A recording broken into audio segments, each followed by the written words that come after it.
يا نبي سلام عليك يا رسول سلام عليك يا حبيب سلام عليك. اور چیز بادشاہ وہاں ہانپ رہا ہے کہ وہی فقیر مشکیزہ ڈالے ہوئے گزرا اور آواز دے رہا ہے پانی لے لو پانی لے لو. بادشاہ کی تو موت واقع ہونے والی تھی, آخری ہچکیاں تھی تو اس نے آواز دی پانی. تو اس فقیر نے کہا کہ ہاں تمہارے پاس ہے کوئی قیمت پانی دینے کی؟ اس نے کہا میں بادشاہ ہوں اس ملک کا. اس نے کہا ہوتے ہوگے, مجھے غرض نہیں ہے, میں تو بیچتا ہوں پانی.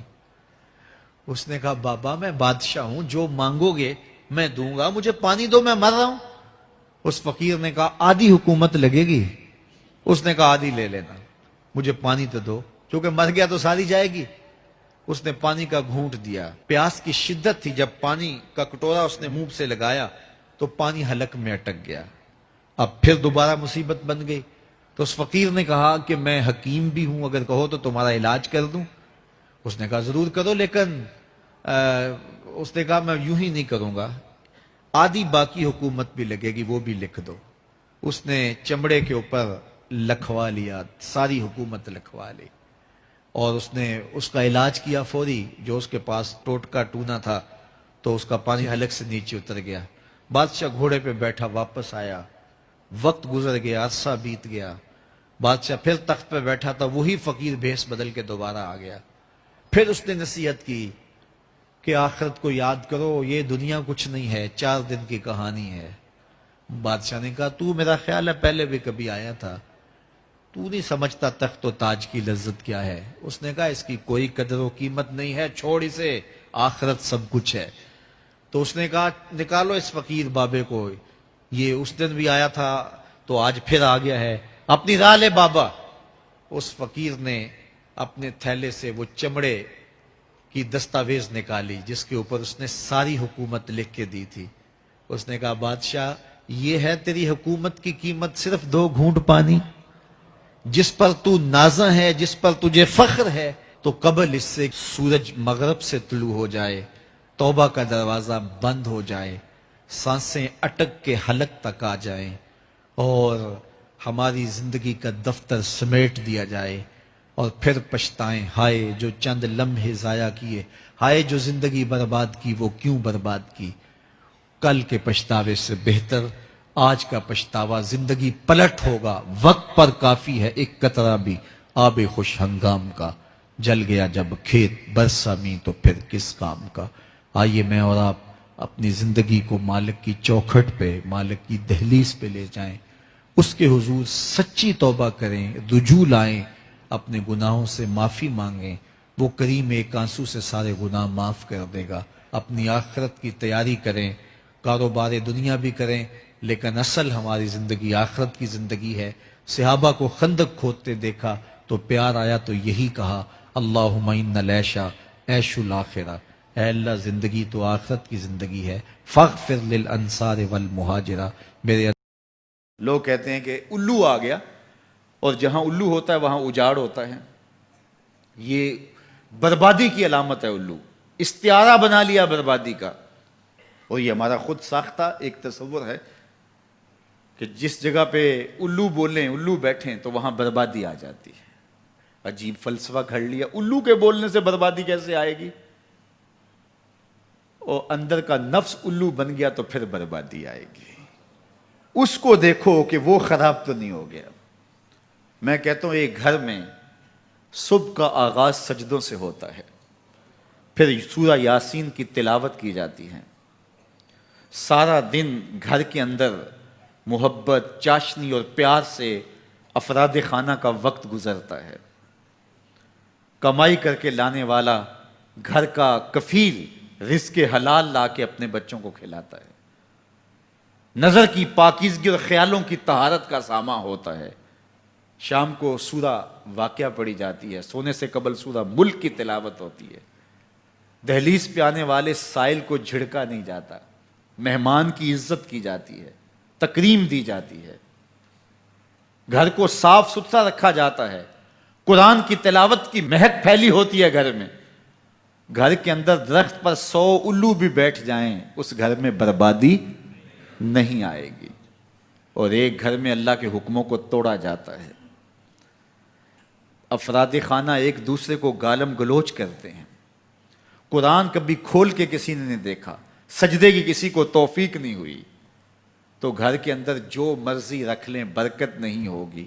میاں یہ تو تمہارے اعمال کا نتیجہ تھا, لیکن تم نے لگا دیا الو کے کھاتے کہ الو بیٹھ گیا یہ سب کچھ بربادی ہوئی. تم نے وعدے توڑے, تم نے لوگوں کو 2 نمبر مال دیا, اس لیے تمہاری فیکٹری برباد ہوئی, اس لیے تمہاری دکان نہیں چل رہی کہ تم کہتے کچھ ہو دیتے کچھ ہو. ایک مرتبہ جو دھوکہ کھاتا ہے وہ دوبارہ تمہاری دکان پہ نہیں آتا. یہ الو کا کام نہیں ہے, یہ تمہارے نفس کے الو کا کام ہے. لیکن تم نے الو پہ مڑ کے کسی منحوسا, یہ فلاں منحوسا ہماری دکان پہ آئی صبح, آج سارا دن گاہک ہی نہیں آیا. کیا فلسفہ تم نے تراشا؟ تو فرمایا ولا ہامہ, الو بھی کوئی چیز نہیں, ولا سفرا, اور نہ ہی سفر کا مہینہ کوئی چیز ہے کہ آپ سفر کے مہینے کے نام لگا کر کے کسی چیز کا انکار کر دیں. یہ اللہ کی طرف سے ہے جو تمہیں نصیب ہوتا ہے. وَإِن يَمْسَسْكَ اللَّهُ بِضُرٍّ فَلَا كَاشِفَ لَهُ إِلَّا هُوَ. اللہ تعالیٰ تمہیں کوئی نقصان پہنچانا چاہے تو کوئی اس نقصان کو دور نہیں کر سکتا سوائے اللہ کے. اور اگر اللہ تمہیں کوئی بھلائی دینا چاہے, تمہیں بہتری عطا کرنا چاہے, فَلَا رَادَّ لِفَضْلِهِ, اللہ کے فضل کو کوئی واپس بھی نہیں کر سکتا, لٹا بھی نہیں سکتا. اللہ کے فضل کو کوئی ٹال بھی نہیں سکتا. سارا زمانہ لگ جائے کسی شخص کو نقصان پہنچانے کے لیے, لیکن اللہ کی نصرت اسے نصیب ہو, کوئی بال بھی بیکا نہیں کر سکتا. سارا زمانہ کسی کو فائدہ دینے میں لگا رہے, لیکن اللہ نہ چاہے تو ایک ذرے کا فائدہ بھی نہیں پہنچا سکتے.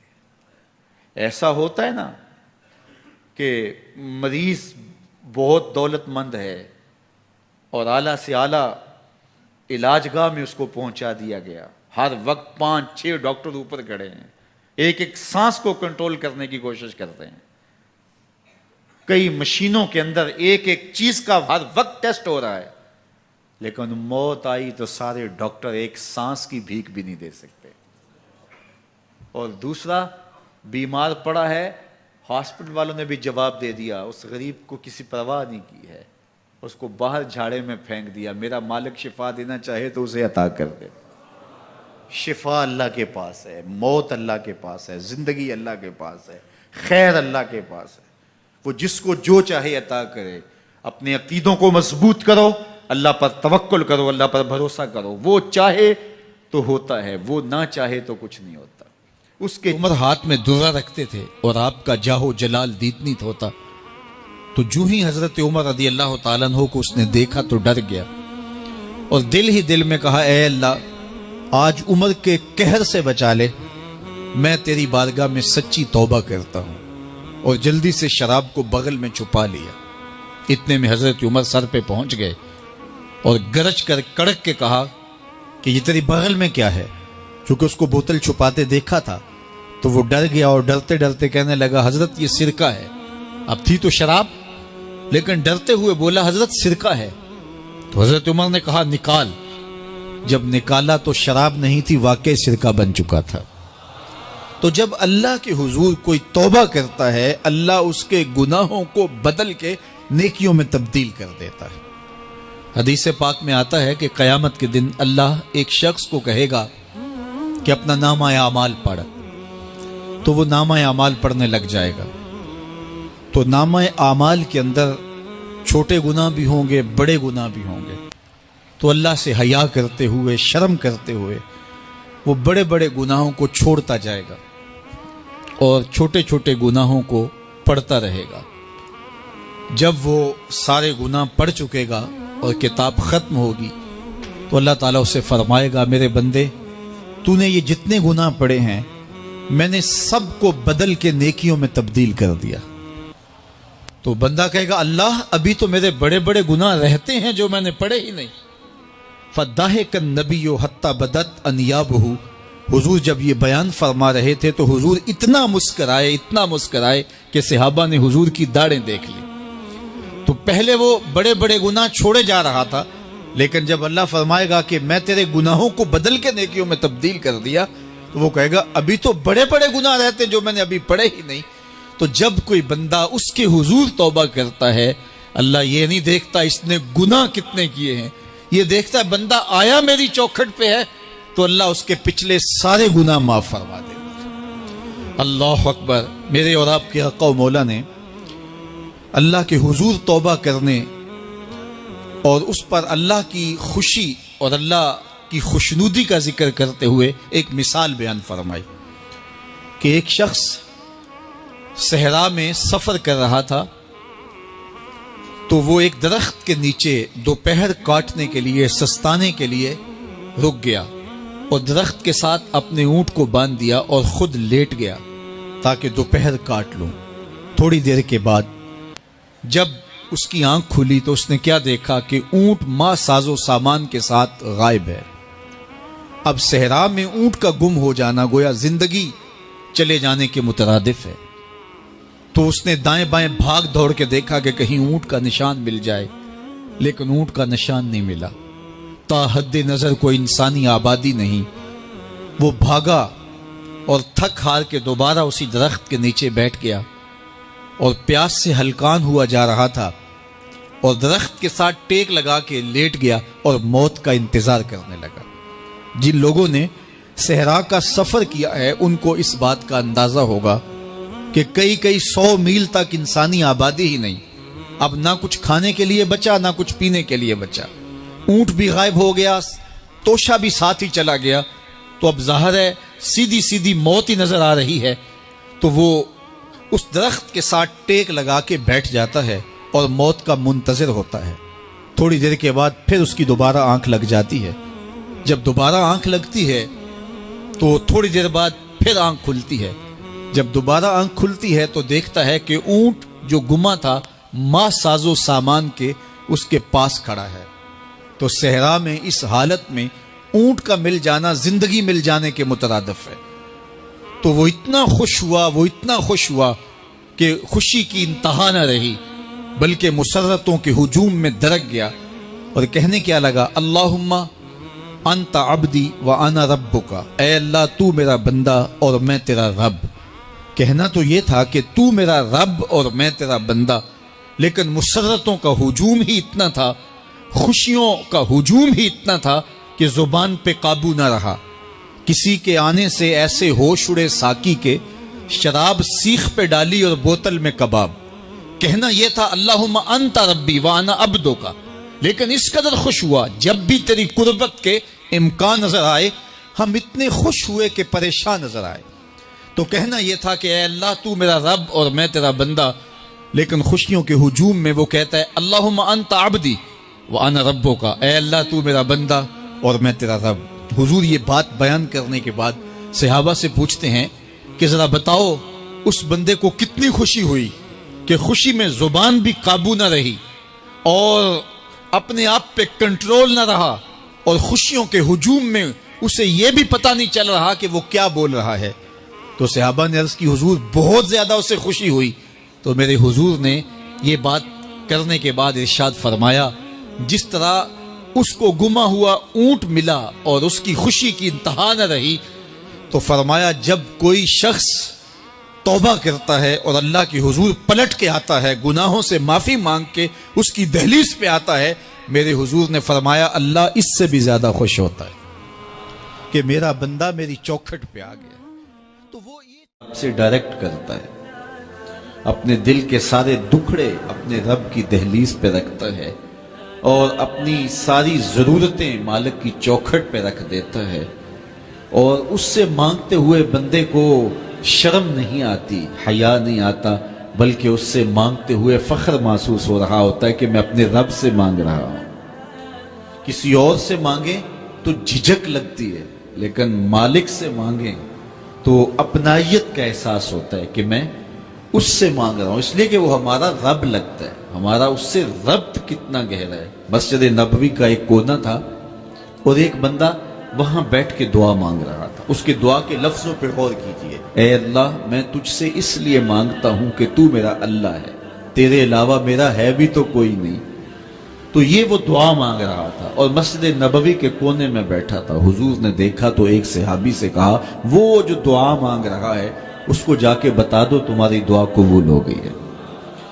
وہ مانگ اس ڈھب سے رہا ہے. تو یہ دعا اپنے رب سے نیاز ہے. دعا خود عبادت ہے. جب تمہاری ضرورتوں کا کفیل وہ ہے تو پھر اس سے نہیں مانگیں گے تو کس سے مانگیں گے؟ اور جب اس سے بندہ مانگتا ہے تو پھر وہ مانگنے والے کی لاج بھی رکھتا ہے. ان ربکم حیی کریم یستحیی من عبدہ اذا رفع یدیہ ان یردہما صفرا. تمہارا رب حیا کرنے والا کریم ہے. جب بندے اس کے سامنے ہاتھ پھیلا کے دعا مانگتے ہیں اللہ فرماتا ہے مجھے شرم آتی ہے ان کے اٹھے ہوئے ہاتھ خالی کیسے موڑوں. جب انہوں نے مجھ سے مانگا ہے تو میں نے بھی نہ دیا تو کون دے گا؟ میں ایک سادی سی بات کرتا ہوں. اتنے لوگ جتنے لوگ یہاں بیٹھے ہیں اگر کسی دنیا دار کے ڈیرے پہ چلے جائیں اور اس سے کوئی چیز طلب کریں اور وہ دینے کی استطاعت رکھتا ہو تو وہ کیا خالی لٹائے گا؟ وہ کہے گا اتنے لوگ آگے ہو تو ڈیرہ داری کی شان کے خلاف ہے کہ میں ان کو خالی لٹاؤں. تو جب یہ دنیا دار خالی نہیں لٹاتا تو رب کیسے خالی لٹائے گا؟ جب بندے اس کی دہلیز پہ چل کے آ جائیں تو وہ بندوں کی ضرورتوں کا کفیل ہے اور ان کے ہر درد کو جانتا ہے اور ان کی ضرورتوں کو پورا کرتا ہے. علماء نے کہا دعا ہر صورت قبول ہوتی ہے. یا تو یہ ہے کہ فوراً قبول ہو جاتی ہے، جو مانگا فوراً مل گیا، اور کبھی ایسا ہوتا ہے کہ فوراً نہیں ملتا، حکمت ہوتی ہے اور فوری دینا مناسب نہیں ہوتا تو اس کو فوری نہیں دیا جاتا لیکن دعا بعد میں کچھ عرصے کے بعد اس کی ڈیمانڈ پوری کر دی جاتی ہے. اور کبھی ایسا ہوتا ہے نہ فوری دیا جاتا ہے نہ بدیر دیا جاتا ہے، اس دعا کو ذخیرہ کر لیا جاتا ہے اور حشر کے دن اس کا بدلہ دیا جائے گا. اور روایت میں آتا ہے حشر کے دن جب ان دعاؤں کا بدلہ دیا جائے گا جن کا بدلہ دنیا میں نہیں ملا تھا تو لوگ آرزو کریں گے کاش کہ دنیا میں کوئی دعا قبول ہی نہ ہوئی ہوتی، سارے صلے آخرت میں ملتے. اللہ اکبر. کبھی ایسا ہوتا ہے جو مانگا جاتا ہے وہ نہیں دیا جاتا، اس کے بدلے میں کچھ اور چیز دے دی جاتی ہے جو اس کی ضرورت ہوتی ہے اور جو اس کے لیے مناسب ہوتی ہے. وہ کچھ اور مانگ رہا ہوتا ہے لیکن اللہ اپنی حکمت کے تحت اسے کچھ اور عطا کر دیتا ہے. بہر صورت دعا قبول ہوتی ہے اور بندوں کے اٹھے ہوئے ہاتھ اللہ پسند کرتا ہے. آج یہ بھی بحث چلتی ہے نہیں مانگنا چاہیے، فلاں وقت میں نہیں مانگنا چاہیے. تو وہ کہتا ہے مجھ سے مانگو جب بھی مانگو، میرا دست کرم تمہیں دینے پہ آمادہ ہے. اور اگر کوئی نہیں مانگتا تو فرمایا کل ما یابو بکم ربی لولا دعاؤکم، اے محبوب فرما دو اگر یہ نہیں مانگیں گے تو اللہ بھی پرواہ نہیں کرے گا. مانگنا تمہاری ضرورت ہے، اگر تم مانگتے رہو گے تمہاری جھولیاں بھرتا رہے گا، اور اگر تمہیں اسے نہیں پکارو گے تو وہ بھی تمہاری پرواہ نہیں کرے گا. تو اس کے حضور دعائیں مانگو. باہر نکلتے ہیں تو آگے حضرت عمر و ابو بکر رضی اللہ تعالی عنہما کھڑے ہیں. چہرے کے اوپر عجیب اداسی ہے. کہا عمر ابو بکر اس وقت کیوں کھڑے ہو؟ عرض کی حضور بھوک نے گھر میں ٹکنے نہیں دیا، ہم نے چاہا حضور کا چہرہ دیکھ لیں تو کچھ پیاس بجھ جائے کچھ بھوک مٹ جائے. حضور نے فرمایا میرا حال بھی یہی ہے، جس چیز نے تجھے گھروں سے نکالا ہے وہی چیز مجھے گھر سے نکال لائی ہے. چلتے ہوئے حضرت ابو ایوب انصاری کے گھر کے قریب سے گزرے.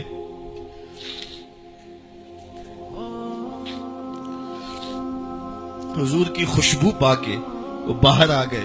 عرض کی بندہ نواز آج میرے مہمان نہیں بنتے؟ حضور نے کہا تمہاری مرضی. گھر لے گئے، چٹائی بچھائی، حضور کو بٹھایا، گھر والوں کو بکری کا بچہ ذبح کر کے دیا. کہا جلدی جلدی کھانا تیار کرو، میرے آقا کو بھوک لگی ہوگی. یہ کہہ کے واپس آئے، حضور کے پاس بیٹھے، نظر چہرے پہ پڑی تو گھبرا گئے. نکاحت کے آثار اتنے واضح تھے کہ سمجھ آ رہی تھی کتنے دنوں سے حضور نے کچھ نہیں کھایا. اٹھ کے باغ میں چلے گئے، کھجوروں کا خوشہ توڑا، حضور کے سامنے رکھا. کہا بندہ نواز جب تک کھانا تیار نہیں ہوتا یہ کھجوریں تناول فرمائیں. تھوڑی دیر کے بعد کھانا دسترخوان پہ لگ گیا. حضور سے عرض کی کہ حضور آئے کھانا تناول کر لیں. دسترخوان پر تشریف فرما ہو کر کے حضور نے ایک روٹی لی اور چند بوٹیاں اٹھائیں اور ایک خادم کو بلا کر کے کہا جاؤ ہمارے گھر لے آؤ، میری بیٹی فاطمہ کتنے دنوں سے بھوکی ہے۔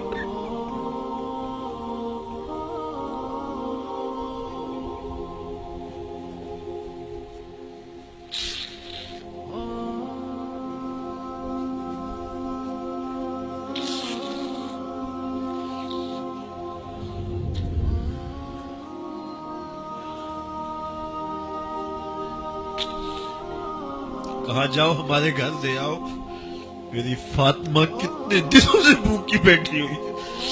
مال کے کونین ہیں گو پاس کچھ رکھتے نہیں، دو جہاں کی نعمتیں ہیں ان کے خالی ہاتھ میں۔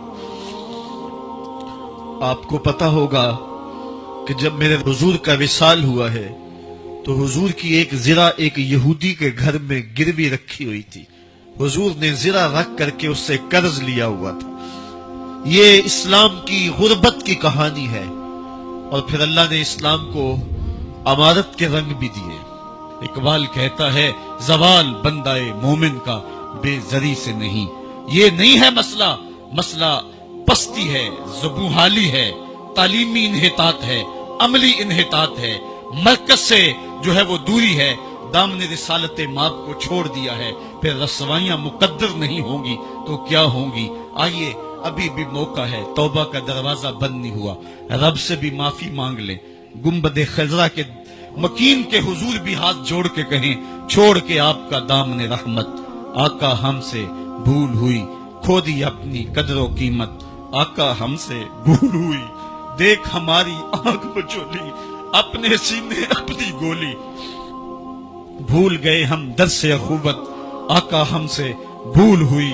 علامہ اقبال فرماتے ہیں آؤ اگر تم دوبارہ اسی عروج کو دیکھنا چاہتے ہو تو دامن مصطفیٰ کو تھام لو۔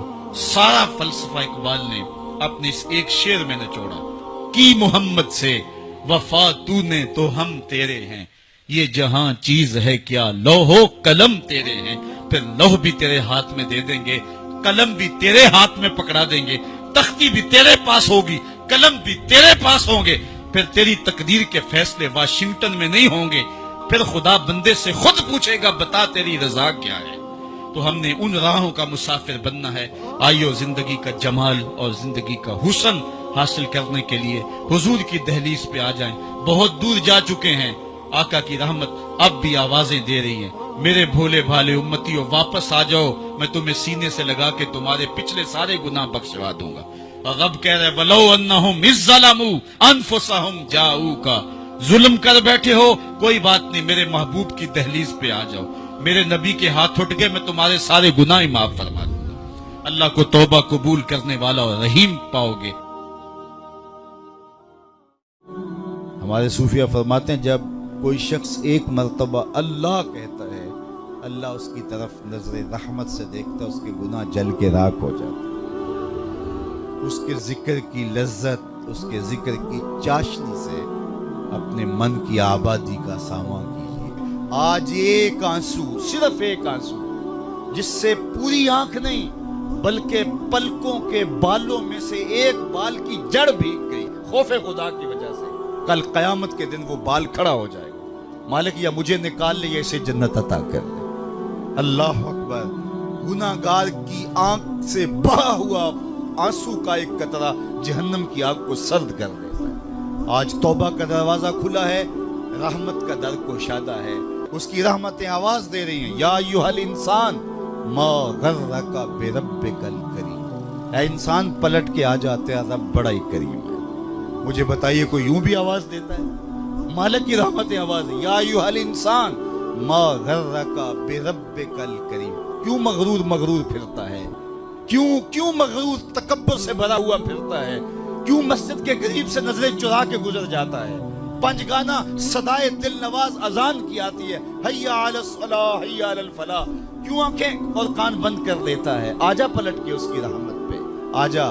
ما غرک بربک الکریم، وہ کریم ہے، 70 ماؤں سے زیادہ پیار کرتا۔ آجا، کل تو آنا ہی آنا ہے، پھر جو کفن میں منہ چھپا چھپا کے آتا پھر۔ اچھا نہیں ہے کہ جو ہے وہ آج کھلے منہ آ جا، پھر جو لوگ اٹھا کے لائیں گے میرے در پہ، اچھا نہیں ہے کہ اپنے قدموں سے چل کے آ جا۔ ما غرک بربک الکریم، مجھے بتائیے ایسا بھی کوئی پیار دیتا ہے؟